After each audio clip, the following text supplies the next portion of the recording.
各位考生，各位对客语能力中级及中高级认证有兴趣的朋友们，大家好，我是陈志宁。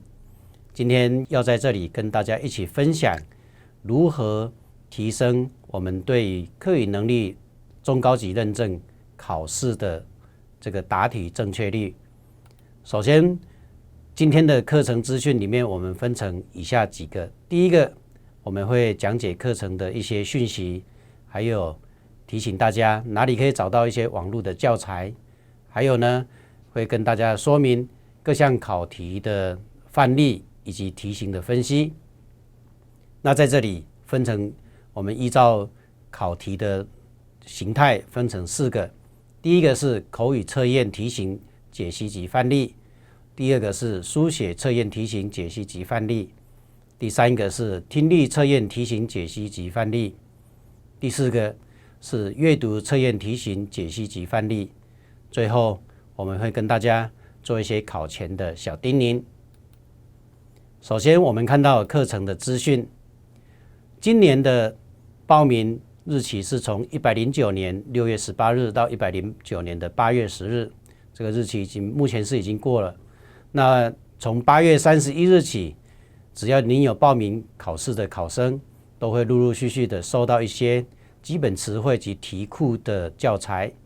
那认证考试的日期是在今年的10月24日，放榜以及寄发成绩单的日期是110年1月15日，寄发合格证书会是在110年的3月15日。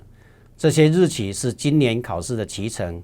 那未来的几年以后，各年度考试的日期呢，大约都会落在跟今年时间点上差不多。那如果有兴趣的朋友们，大家可以一起来注意这个考试的时间。那考试的地点总共分成15个考区，其中在北部4个考区，中部5个，南部4个考区，东部有2个考区。那考区的人数如果太少，也会课会做适当的调整，所以请考生特别注意。同样的，我们考试的腔调分成4县、海陆、大埔、饶平、诏安，总共5个腔调。那4县腔里面包括了北4县跟南4县，所以在报考的时候，请你依照你熟悉的腔调来报名。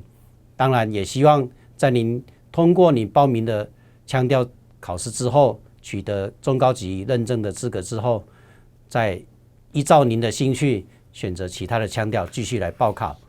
那本认证的测验总分是300分，分成听力测验、口语测验、阅读测验以及书写测验。在通过的标准里面，如果您考试的分数达到150分，那就是中级；如果取得215分，就取得了中高级的合格。但是呢，每一个听、说、读、写这4大类，我们都设有基本的门槛分数。如果你未通过门槛，即使你的分数达到215分以上，同样的还是会被降级为中级。尤其是音标大题，绝对不可以是0分。如果是音标0分的话，会被降为中级。首先我们看到中级及中高级的通过标准，一个是150分，一个是215分。那各门槛的分数呢，听力测验是20分，口语测验30分，阅读测验是20分，书写测验是10分。如果你满分超过215分，可是没有通过任何一个门槛的话，或者其中有一个门槛没通过，那你就会降为中级。那如果你是超过150分，可是你的总分未满215分，可是你有一个没有达到门槛分数，那就会被判定为不及格。首先我们看到口语测验里面，它的题型分成朗读测验、口语表达、华语转换客语。那这里呢，总分是108分。那考试的时间从华语转换客语的15秒，一直到朗读测验以及口语表达里面的2分钟，长度不一，因为题型不一样的原因。那在书写测验里面，我们要求的有语句书写、作文以及音标书写。这音标书写至少你是不可以0分的，或者会降为中级。第3个是听力测验，它的总分70分，它有分成单句理解、对话理解以及篇章理解。那每一题作答的时间都是15秒，总施测时间是30秒。最后是阅读测验，阅读测验里面我们分成文句理解或者篇章理解以及填空选择。这个时间总共是30分钟，由自己来控制这个考试的时间长短，在30分钟之内回答完毕就可以了。